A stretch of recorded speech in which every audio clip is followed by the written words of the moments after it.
So as you can see, ये circular 6 तारीख को आज ही इशू किया गया है सीबीएसई की तरफ से और इसे मोस्ट अर्जेंट सर्कुलर के रूप में प्रेजेंट किया गया है।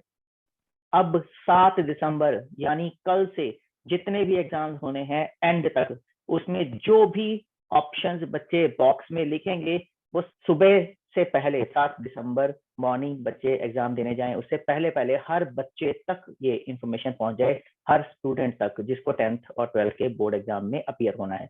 और वो बच्चे हमारे 10th और 12th के बच्चे हैं, बड़े हो चुके हैं, इतने छोटे भी नहीं है कि वो एक सिंपल सी इंस्ट्रक्शन नहीं समझ पाएंगे।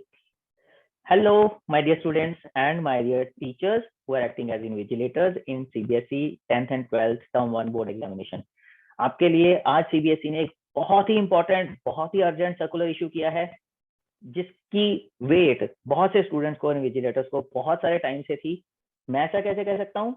मैं ये इसलिए कह सकता हूँ कि मेरा यूट्यूब के वीडियोस के कमेंट बॉक्स भरे पड़े हैं इस सर्कुलर से रिलेटेड क्वेश्चंस को लेकर, जिनके आंसर्स मैं बहुत कन्विक्शन के साथ नहीं दे सकता था, मोस्ट प्रोबेबली करके मैं आंसर करता था, बिकॉज सीबीएसई ने खुद ऐसी कोई इंस्ट्रक्शन पास ऑन नहीं की थी। मगर आज उन्होंने वो रिलीफ सभी स्टूडेंट्स और टीचर्स को दे दी है जिसकी वो बहुत लंबे समय से इंतजार कर रहे थे। एंड आई होप आने वाले सभी एग्जाम्स में स्टूडेंट्स को इसका बेनिफिट जरूर मिलेगा।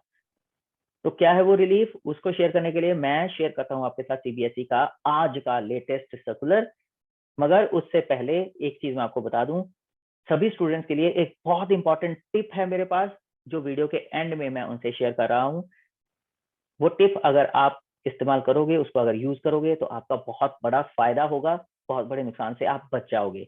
तो वो टिप को जानने के लिए बने रहिएगा मेरे साथ till the end of this video, और इस सर्कुलर को भी एंड तक जरूर देखिएगा और समझिएगा। चलिए देखते हैं क्या है सर्कुलर में। So as you can see, ये सर्कुलर 6 तारीख को आज ही इशू किया गया है सीबीएसई की तरफ से और इसे मोस्ट अर्जेंट सर्कुलर के रूप में प्रेजेंट किया गया है।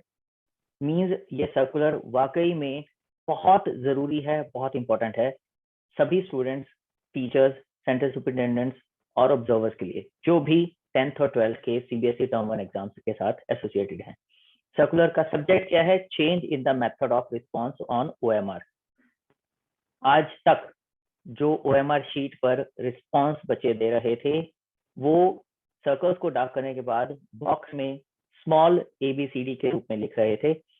बहुत सारे बच्चे इस चीज को लेकर कंफ्यूजन में थे कि स्मॉल एबीसीडी लिखनी है या कैपिटल एबीसीडी भी अलाउड है सीबीएसई की तरफ से, बिकॉज बहुत से सेंटर्स पर सेंटर सुपरिटेंडेंट्स या ऑब्जर्वर्स या असिस्टेंट सुपरिटेंडेंट्स स्टूडेंट्स को ये अलाउ कर रहे थे कि आप कैपिटल एबीसीडी भी लिख सकते हो। मगर बहुत से सेंटर्स पर बहुत रिजिडली सभी इन्विजिलेटर्स, ऑब्जर्वर्स और सेंटर सुपरिटेंडेंट्स स्टूडेंट्स को ये कह रहे थे कि आपको सिर्फ और सिर्फ स्मॉल एबीसीडी ही लिखनी है। खुद जैसे मैंने पहले कहा, मैं भी इस चीज को लेकर डाउट में था कि मैं कॉन्फिडेंटली कैसे ये बात कहता हूँ जब तक सीबीएसई खुद अपने मुंह से ये बात नहीं बोलता कि स्मॉल ही लिखना है या कैपिटल भी लिख सकते हैं या कैपिटल ही लिखना है। तो आज इस सर्कुलर के फॉर्म में सीबीएसई ने वो कंफ्यूजन, वो परेशानी दूर कर दी है, इसका हल दे दिया है सभी स्टूडेंट्स को, सभी टीचर्स को। Let's read.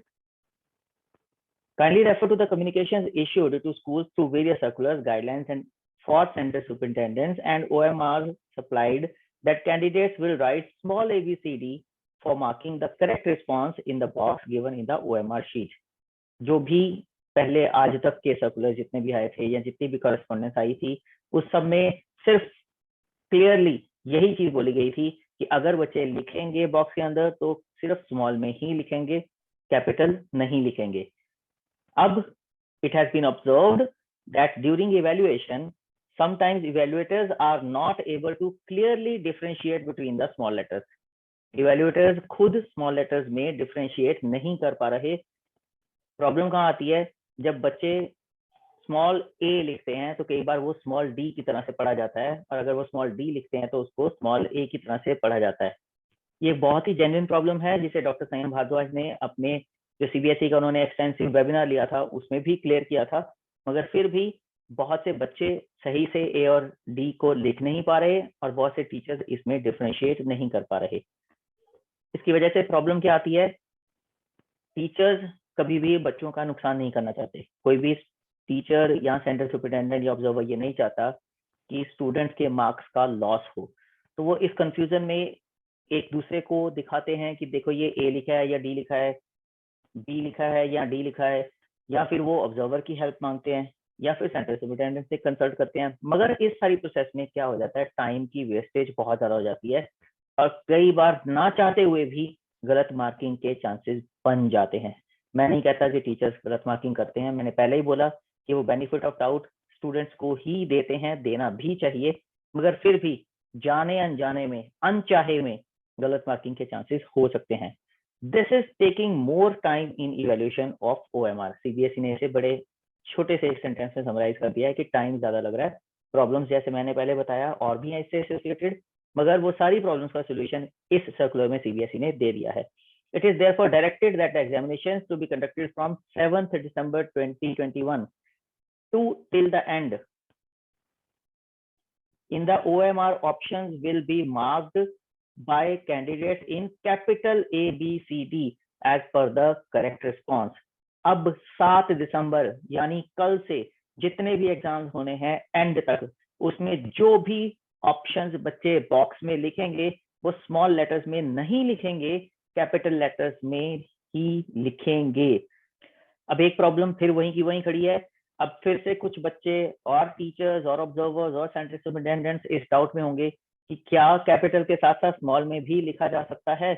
तो मैं उनसे एक ही बात कहना चाहूंगा कि भाई बहुत मुश्किल से सीबीएसई ने इस प्रॉब्लम को समझा है और उन्होंने ये सोल्यूशन दिया है कि आप कैपिटल में लिख सकते हैं, तो अब स्मॉल में लिखने की कोई जरूरत नहीं है।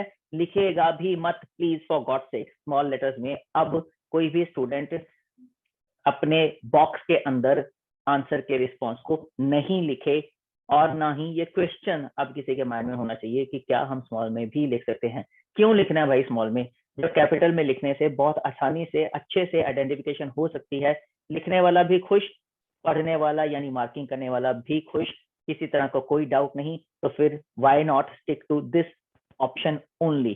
सो let's stick to this option only, let's write only capital ABCD and let's prefer checking capital ABCD.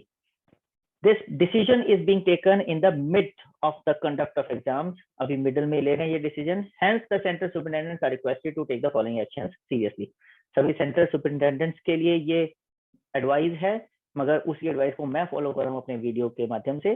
तो वही काम जो सेंटर सुपरिटेंडेंट को सीबीएस ने करने के लिए बोला है, मैं वो वीडियो के रूप में कर रहा हूँ। आप इस वीडियो को ज्यादा से ज्यादा शेयर कर दीजिएगा ताकि ये इंफॉर्मेशन सुबह से पहले 7 दिसंबर मॉर्निंग बच्चे एग्जाम देने जाएं, उससे पहले पहले हर बच्चे तक ये इंफॉर्मेशन पहुंच जाए, हर स्टूडेंट तक जिसको 10th और 12th के बोर्ड एग्जाम में अपीयर होना है, और हर इवेल्युएटर तक भी, और हर असिस्टेंट सुपरिटेंडेंट या इन्विजिलेटर तक भी जिनको हॉल के अंदर सुपरविजन करनी है। क्यों, देखिए, intimate all the assistant superintendents to announce instructions that now in place of small ABCD responses are to be given in capital ABCD। Invigilators के लिए ये जानकारी होना बहुत जरूरी है। सीबीएसई ने सेंटर सुपरिटेंडेंट्स को कहा है कि सभी इन्विजिलेटर्स को क्लियरली बता दें कि एग्जाम हॉल में उन्हें अनाउंस करना है बच्चों के सामने कि आंसर के लिए जो ऑप्शन बॉक्स में लिखनी है वो कैपिटल ABCD ही लिखनी है। ये असिस्टेंट सुपरिटेंडेंट की रिस्पॉन्सिबिलिटी है, इन्विजिलेटर की रिस्पॉन्सिबिलिटी है, मगर सेंटर सुपरिटेंडेंट को उन्हें अवेयर करना है इस चीज के लिए। Invigilators will check during the invigilation that all the candidates are giving responses in capital ABCD. If not, it should be corrected। अगर बाई चांस इन्विजिलेटर्स नोटिस कर लेते हैं कि कोई बच्चा उनकी इंस्ट्रक्शन के बावजूद स्मॉल ABCD में रिस्पॉन्स दे रहा है, तो उसे उसी टाइम रोकेंगे और आगे के जितने भी रिस्पॉन्सेज है उसको बोलेंगे कि कैपिटल में फिल करे, और आने वाले सभी एग्जाम्स में भी कैपिटल ABCD में ही फिल करे। मैं ये सजेस्ट नहीं करूंगा कि अगर किसी बच्चे ने गलती से स्मॉल ABCD लिख ही दिया तो उसको हम बोलें काट के दोबारा कैपिटल लिखे या फिर ओवरराइट करे। वो ऑलरेडी सीबीएसई ने बोल रखा है कि UFM कैटेगरी में आता है, इसलिए शुरू में ही इंस्ट्रक्शंस बहुत क्लियर कर दीजिएगा सभी बच्चों को। चाहे लिखना पड़े तो बोर्ड पर लिखकर एक सेंटेंस रख दीजिएगा, please fill only capital ABCD in the box under star. तो ये चीज बच्चों को क्लियर हो जाएगी। आई होप बच्चे हमारे 10th और 12th के बच्चे हैं, बड़े हो चुके हैं, इतने छोटे भी नहीं है कि वो एक सिंपल सी इंस्ट्रक्शन नहीं समझ पाएंगे। आप उन्हें अच्छे से समझा जरूर दीजिएगा। और फिर भी आपकी रिस्पॉन्सिबिलिटी खत्म नहीं होती है, आपको राउंड लेना है और ये इंश्योर करना है कि वो कैपिटल में ही लिख रहे हैं। अगर नहीं लिख रहे हैं तो उन्हें उसी टाइम टोकना है, आगे के जितने भी रिस्पॉन्स है वो कैपिटल में लिखवाने हैं। एक और बहुत जरूरी बात है जो मैं सभी स्टूडेंट्स को बोलना चाहता हूँ कि आप लोग बहुत बड़ी गलती कर रहे हो। आप क्या करते हो कि सारे के सारे या तो बॉक्स में पहले लिख लेते हो और सर्कल डार्क नहीं करते, या फिर सारे के सारे सर्कल डार्क कर लेते हो, बॉक्स में नहीं लिखते। और इसके चलते होता क्या है, जब एग्जाम लेंथी होता है तो एंड में आपको बहुत हड़बड़ी मच जाती है। उस चक्कर में आप कई बार बॉक्स या सर्कल्स में रिस्पॉन्स देना भूल जाते हो या आपसे छूट जाता है। बेटा ऐसा मत करो, आपके लिए बॉक्स बहुत इंपॉर्टेंट है। बार बार अपने सर्कुलर्स में भी सीबीएसई ने यह बात बोली है, मैंने भी अपने पिछले वीडियोस में ये बात क्लियरली बोली है कि बॉक्स में रिस्पॉन्स देना या अनअटेम्प्ट करना, ये दोनों चीजें आपके लिए मैंडेटरी हैं, बहुत जरूरी हैं। सर्कल में बाई चांस आप रिस्पॉन्स दो या ना दो, या डबल रिस्पॉन्स दे दो, या सिंगल दे दो, या आधा अधूरा दे दो, उससे कोई बहुत ज्यादा फर्क नहीं पड़ने वाला। मगर अगर आपने बॉक्स में कैपिटल ABCD में अपनी ऑप्शन नहीं लिखी है तो उससे जरूर फर्क पड़ेगा, आपका आंसर अनअटेम्प्ट हो सकता है, आपका आंसर रॉन्ग भी हो सकता है। तो बॉक्सेस को अच्छे से साइड बाय साइड फिल जरूर कर देना जैसे ही आप एग्जाम में पार्टिसिपेट कर रहे हो। एक और चीज आपको एक टिप देता हूँ बहुत अच्छी सी, सभी स्टूडेंट्स के लिए ये टिप बहुत फायदेमंद साबित होगी। जब भी कोई ऐसा एग्जाम होता है जिसमें आपको कुछ कैलकुलेशंस करनी पड़ती हैं, जैसे मैथमेटिक्स का एग्जाम था या और किसी भी सब्जेक्ट का एग्जाम जिसमें आपको कुछ कैलकुलेशंस करनी है, इन दैट केस ज्यादातर स्टूडेंट्स क्या करते हैं, वो कैलकुलेशन वाले लेंथी सवालों को, क्वेश्चंस को पहले अटेम्प्ट करते हैं, उसमें उनका टाइम बहुत वेस्ट हो जाता है। और कुछ ऐसे क्वेश्चंस होते हैं, सवाल होते हैं जिनका आंसर बहुत आसानी से वो अटेम्प्ट कर सकते हैं, मगर क्योंकि बाय दैट टाइम उनके पास समय ही नहीं बचता, वो एंड ऑफ द एग्जाम में पहुंच जाते हैं, तो उन सवालों को वो देख भी नहीं पाते, अच्छे से पढ़ भी नहीं पाते, और उनको या तो हड़बड़ी में तुक्के मार के अटेम्प्ट कर देते हैं या फिर अटेम्प्ट करते ही नहीं है। तो इससे उन स्टूडेंट्स का बहुत बड़ा लॉस हो जाता है। I will suggest to all the students कि जो 20 मिनट्स का रीडिंग टाइम आपको मिलता है उसका मैक्सिमम यूज कीजिए, और उस रीडिंग टाइम में आप इस चीज का ध्यान रखिए, अच्छे से नोट कर लीजिए कि आपको कौन से ऐसे क्वेश्चंस हैं जिनके आंसर्स बिल्कुल यस और नो टू द पॉइंट आते हैं। मीन्स उसमें आपको सोचने की बहुत ज्यादा जरूरत नहीं है, उसमें आपको कैलकुलेशंस करने की बहुत ज्यादा जरूरत नहीं है। तो आप उन आंसर्स को सबसे पहले अटेम्प्ट कीजिए, उनके सर्कल डार्क करके बॉक्स में उनके आंसर के ऑप्शन लिख दीजिए, ताकि उसके बाद जिन सम्स को या जिन क्वेश्चंस को सॉल्व करने में आपको ज्यादा समय लगने वाला है, उनके लिए आपके पास काफी टाइम हो आपके हाथ में, और उनको सॉल्व करने के चक्कर में जो श्योर शॉर्ट आंसर्स आपको आते हैं आप उन्हें कहीं मिस ना कर जाएं। आई होप ये टिप आपके लिए बहुत काम की होगी। अगर ये टिप और ये वीडियो आपको अच्छा लगा है तो इसे ज्यादा से ज्यादा शेयर कर दीजिए, ताकि सुबह होने से पहले पहले ये इन्फॉर्मेशन सभी स्टूडेंट्स, सभी इन्विजिलेटर्स, सभी ऑब्जर्वर और सभी सेंटर सुपरिटेंडेंट्स तक पहुंच जाए। मेरे चैनल प्रिंसिपल रसिक गुप्ता को सब्सक्राइब करना मत भूलिएगा, और हाँ, नोटिफिकेशन बेल का बटन भी जरूर दबाइएगा, ताकि नेक्स्ट जब भी मैं ऐसे इंपॉर्टेंट वीडियोस अपलोड करूं तो उसकी नोटिफिकेशन आपको तुरंत मिल जाए। Till then keep watching principal Rasik Gupta. Thank you.